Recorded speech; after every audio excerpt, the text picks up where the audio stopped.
টপিকে আলোচনা করতে চাই। And it's almost official, Bangladesh cricket board they are under pressure. Bangladesh cricket বোর্ডের সবচেয়ে গুরুত্বপূর্ণ ক্রিকেটারদের কয়েকজন দে আর আন্ডার প্রেশার, এবং আলটিমেটলি বাংলাদেশ ক্রিকেট বোর্ডের next flagship programme BPL under pressure. পুরোপুরি একটা বাটপাড়ির ছকে Bangladesh cricket board, BCB, BPL governing council, president Aminul Islam Bulbul, Iftekhar Rahman Mithu এবং যারা রয়েছে 25 ডিরেক্টরের প্রভাবশালী, সবাই পড়েছেন বাংলাদেশ ক্রিকেট বোর্ডের পরের ফ্ল্যাগশিপ প্রোগ্রাম। একটু আগে বলছিলাম বিপিএল, সেই বিপিএল নিয়ে আমি গতকাল যে ডিসকাশনটা করেছিলাম সেখানটা আপনাদের ক্লিয়ার করেছিলাম যে 6 থেকে নেমে দল সংখ্যা 5-এ আসতে পারে, and there is a big possibility যে 5টা দলে বিপিএল হতে পারে। এবং এটার মূল কারণ হচ্ছে একটা দল বাংলাদেশ ক্রিকেট বোর্ডকে এমনভাবে ঘোল খাইয়েছে, ক্রিকেটারদেরকে এমনভাবে তালে রেখেছে, এন্ড অফ দ্য ডে সেই দল ফিল করছে যে তার বিপিএল এ দল চালানোর মতো সামর্থ্য নেই। ঠিক তখন যখন Bangladesh cricket board, BPL governing council, ইন্টিগ্রিটির সাথে জড়িত যে কর্মকর্তারা রয়েছেন তারা ওই পার্টিকুলার ফ্র্যাঞ্চাইজিকে কিছু কর্মকর্তা থেকে দূরে সরে যেতে বলেছে। ক্রিকেট বোর্ডের এই উদ্যোগটাকে আমি সাধুবাদ জানাতেই চাই যে ক্রিকেট বোর্ড আসলে ইন্টিগ্রিটির ইস্যুতে কোনো টলারেন্স করবে না, জিরো টলারেন্স নীতিতে গেছে। কিন্তু যেই দলটা চট্টগ্রাম রয়্যালস, তাকে সিলেক্ট করা হলো, অপরচুনিটি দেওয়া হলো, ড্রাফট টেবিলে বসানো হলো, নিলাম থেকে ক্রিকেটার পিক করার সুযোগ করে দেওয়া হলো, সেই particular team end of the day যেই কাজটা করলো সেটা সকল জল্পনা কল্পনা বাস্তবতাকে হার মানায়। নাইম শেখ, যেই ক্রিকেটার এবারের আপকামিং বিপিএল এর সবচেয়ে কস্টলি লোকাল ক্রিকেটার, সেই ক্রিকেটারের হোম যখন চট্টগ্রাম, তিনি শেষ পর্যন্ত তার চুক্তির টাকার 1,10,00,000-এর 10 লাখ টাকাও পাবেন কিনা সেটা শঙ্কায় রয়েছে। চট্টগ্রাম দলটাই হয়তো থাকবে না। Bangladesh cricket board, bank guarantee নিয়ে আমরা অনেক কথা শুনেছি, 10 crore। বাংলাদেশ ক্রিকেট বোর্ড এই দলের কাছ থেকে এখন পর্যন্ত ব্যাংক জামানতের টাকা ক্যাশ করতে পারে নাই। আজকে সেই রিপোর্টটা সমকালে এসেছে, কোনো টাকা ক্যাশ করতে পারে নাই বাংলাদেশ ক্রিকেট বোর্ড। তাদেরকে যে ফ্র্যাঞ্চাইজি ফি চেক দেওয়া হয়েছে সেই চেক থেকে অর্থ উত্তোলন করতে গিয়েও কোনো টাকা ক্যাশ করতে পারে নাই।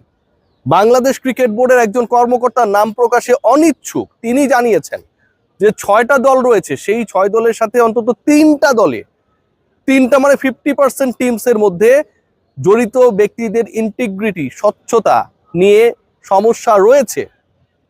6 দলের মধ্যে 3 দলেই গ্যাঞ্জাম রয়েছে যারা 2 নম্বরই কর্মকাণ্ডের সাথে জড়িত বলে সন্দেহভাজন। এবং এই 3টা দলের 66% টিম তারা হচ্ছে নতুন ফ্র্যাঞ্চাইজি। নামগুলো সম্পর্কেও ধারণা পেয়েছি নেক্সট রিপোর্টসগুলোতে, নিশ্চয়ই আমি সেটা আপনাদেরকে বলবো, আমাকে কেউ আটকাতে পারবে না এই ব্যাপারে। 66% টিম নিউ ফ্র্যাঞ্চাইজি, যারা integrity problem, papers work, bank জামানত, ক্রিকেটারদের সাথে কন্ট্রাক্ট এবং সন্দেহভাজনদের সাথে যোগাযোগ রক্ষা করছে। দেখানো হচ্ছে যে সন্দেহভাজন ব্যক্তিরা আমার সাথে নেই। ধরেন আমি বিসিবিতে এসছি, আমার সাথে তারা নেই, কিন্তু আমি ক্রিকেট বোর্ডের বাইরে গিয়ে যেখানে কফি শপে চা খাইতেছি সেখানটায় আমি তার সাথে প্ল্যান করছি। আমি যে এলাকায় থাকি সেই এলাকায় তার সাথে আমি প্ল্যান করছি। আমি যেই অফিসে বসি সেই অফিসে আমি তার সাথে প্ল্যান করছি।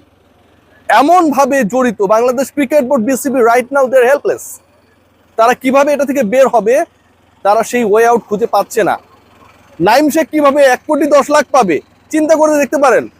মানে এটা যেন বর্ষাকালের আকাশের মতো অবস্থা, এই ভালো এই খারাপ, প্রেম মানে মিষ্টি পাপ। চট্টগ্রামের প্রেমে পড়ে নাইম শেখ যেন মিষ্টি পাপ করে ফেলেছে। সেই মিষ্টি পাপে পাপিষ্ট নাইম শেষ পর্যন্ত, ছন্দ মিলিয়ে বলছি আর কি, নাইম ভালো ছেলে, তাকে আমি পাপিষ্ট বলছি না, ছন্দ মিলিয়ে বলছি, 1,10,00,000-এর 10 লাখ টাকা পাবে কিনা সেটা নিয়ে শঙ্কায়। শাক মাহেদি সেই দলে খেলছেন, শরীফুল সেই দলে খেলছেন, তাদের কি হবে? বাংলাদেশ ক্রিকেট বোর্ড এখন এমন একটা সিচুয়েশনে পড়েছে যে আপকামিং বিপিএল এ তারা চট্টগ্রামকে অধিগ্রহণ করবে কিনা, অ্যাকোয়ার করবে কিনা। থাকে না, সরকার অনেক জমি অধিগ্রহণ করে এবং সেই অধিগ্রহণ করা জমিতে নানা স্থাপনা বানায়। ক্রিকেট বোর্ডের সামনে এমন একটা টালমাটাল অবস্থা যে আপনি 6টা ফ্র্যাঞ্চাইজিকে নিয়ে অলরেডি শিডিউল করে ফেলেছেন, প্লেয়ার্স ড্রাফট করে ফেলেছেন, অকশন করে ফেলেছেন, প্লেয়ার্স ডিস্ট্রিবিউশন করে ফেলেছেন, লোকাল প্লেয়ারদের একটা গ্রুপ অলরেডি ওই বিতর্কিত ফ্র্যাঞ্চাইজির মধ্যে রয়েছে এবং তাদের মালিক পক্ষ বলছে যে তিনি বা তার দল পরিচালনা নিয়ে কনফিউজড। প্রশ্নটা হচ্ছে, আমিনুল ইসলাম বুলবুল নানা ধরনের কর্মব্যস্ততার মধ্যে থাকেন, মাইনা নিলাম আমি। ইফতেখার রহমান মিঠু, আমার প্রিয় মিঠু ভাই, যিনি কদিন আগে ইন্টারভিউতে বলেছেন যে বিপিএল এর সবশেষ আসরে 90% ম্যাচ নাকি ফিক্স ছিল, 90% ম্যাচে 2 নাম্বারই হয়েছে। আগের বিপিএল এ 90% ম্যাচে 2 নাম্বারই হয়েছে, মানে আগের বিপিএল এর এই দায়টা তিনি কাকে দিয়েছেন জানেন? 90% মানে কি? মনে করেন আগের বিপিএল এ ম্যাচ হয়েছে 40টা, 35টা ম্যাচেই 2 নাম্বারই হয়েছে according to the member secretary of BPL governing council, যিনি এটা অফিসিয়াল স্টেটমেন্ট দিচ্ছেন।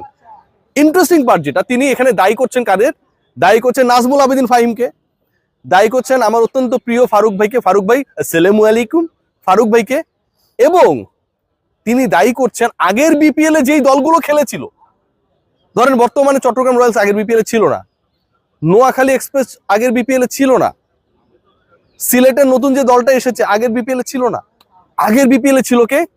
আগের বিপিএল এ ছিল হচ্ছে ঢাকা ক্যাপিটালস, আগের বিপিএল এ ছিল রংপুর রাইডার্স।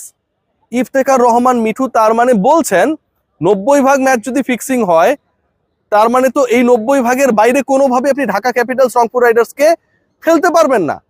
দলই ছিল 6টা 7টা, এই দুইটা দল মিলেই তো একসাথে 25% হয়ে যায় যদি 6টা বা 7টা দলকে আপনি হিসাব করেন পার্সেন্টেজের হিসাবে। তার মানে ইফতেখার রহমান মিঠু কি ভয়াবহ স্টেটমেন্ট দিয়েছেন, রংপুরের ক্রিকেটার ম্যানেজমেন্ট এগুলোর সাথে জড়িত ছিল, এটাও সম্ভব। ঢাকার যারা ছিল তারা এগুলোর সাথে জড়িত ছিল 90%। আবার I am again figuring out the number. Faruk ভাইরা এটার সাথে জড়িত ছিল, আমার অত্যন্ত প্রিয় নাজমুল আবেদিন ফাহিম ভাইয়ের মতো মানুষ, নীতির প্রশ্নে যিনি অটল থাকেন, তিনি এটাতে জড়িত ছিল বা এটাকে অ্যালাউ করেছেন। আমার মাথায় ঢুকছে না।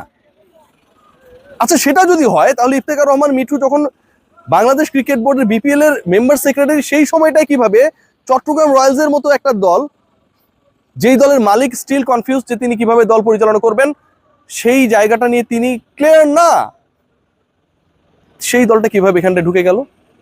চট্টগ্রাম রয়্যালসকে তাহলে কারা আনলো, কারা অ্যালাউ করলো? Definitely member secretary, he has his saying. মিটিংয়ে তো তার বলার ছিল, তিনি কেন বললেন না? একটা বাজে সিচুয়েশনের মধ্যে দিয়ে বাংলাদেশ ক্রিকেট বোর্ড যাচ্ছে, একটা বাজে সিচুয়েশন ক্রিয়েট হয়েছে, যেই সিচুয়েশনটা কিভাবে ঠিক হবে আমরা জানি না। শাক মাহাদি, নাইম, শরীফুল, যারা আপকামিং ওয়ার্ল্ড কাপের গুরুত্বপূর্ণ ক্রিকেটার হতে পারে, খেয়াল করে দেখুন সেই ক্রিকেটাররা অনিশ্চয়তায় তারা খেলতে পারবেন কিনা, তারা পারিশ্রমিক পাবেন কিনা। যে শিডিউলটা হয়ে গেছে সেই শিডিউল অনুযায়ী চট্টগ্রাম যদি না থাকে, চট্টগ্রামে বিপিএল এর সেকেন্ড ফেজের 12টা ম্যাচ রয়েছে, স্বাগতিকদের ছাড়া আপনি খেলবেন। বিসিবি যদি একটা দল টেক ওভার করে, ধরেন করলো, এই সিচুয়েশনে কিছু করার নাই, সেটা নিয়েও প্রশ্ন উঠবে, সেটা নিয়েও অনেক ধরনের আলোচনা হবে যে বিসিবির টিম হিসেবে হয়তো এই দলটা বেশি ফেভার পাচ্ছে। আমি এই ডিসকাশনটা করব, যে আম্পায়ার মাঠে দাঁড়াবে তিনি ডিসিশন দেওয়ার ক্ষেত্রে আপনি যাই বলেন না কেন কনফিউজড হবেন। 90% দল ফিক্সিং করেছে, জড়িত ছিল, এই অভিযোগ নাকি আইসিসি থেকে বিসিবি পেয়েছে। কি ভয়াবহ! এবং সেই 90% দল গত বিপিএল করলো, গত বিপিএল ইফতেখার রহমান মিঠু নিজে ছিলেন, বোর্ডের ডাইরেক্টর তো ছিলেন, নাজমুল আবেদিন ফাহিম ভাই ছিলেন, ফারুক আহমেদ ছিলেন, গভর্নিং কাউন্সিলে তাদের একটা গুরুত্বপূর্ণ রোল ছিল। সেই মানুষগুলো যদি থাকার পরেও এই ঘটনা ঘটে, তাহলে আঙুলটা মিঠু ভাই কার দিকে তুললেন? আমি কারো পক্ষে বিপক্ষে বলছি না, আমি জাস্ট তার স্টেটমেন্ট অনুযায়ী কথাগুলো বলছি, খেয়াল করে দেখুন। এবং 90% ম্যাচ যদি 2 নম্বরই হয়, তাহলে এক্সিস্ট করা গত বিপিএল এবং এই বিপিএল এ যে দলগুলো থাকছে তাদের নিয়েও তো তাহলে প্রশ্ন উঠে, মিঠু ভাই এই দলগুলোকে কিভাবে অ্যালাউ করলেন? আমি ভাই জানি না, আমার কোনো দোষ নাই। সবাই ভালো থাকেন, মিঠু ভাই জিজ্ঞেস করেন। Take care.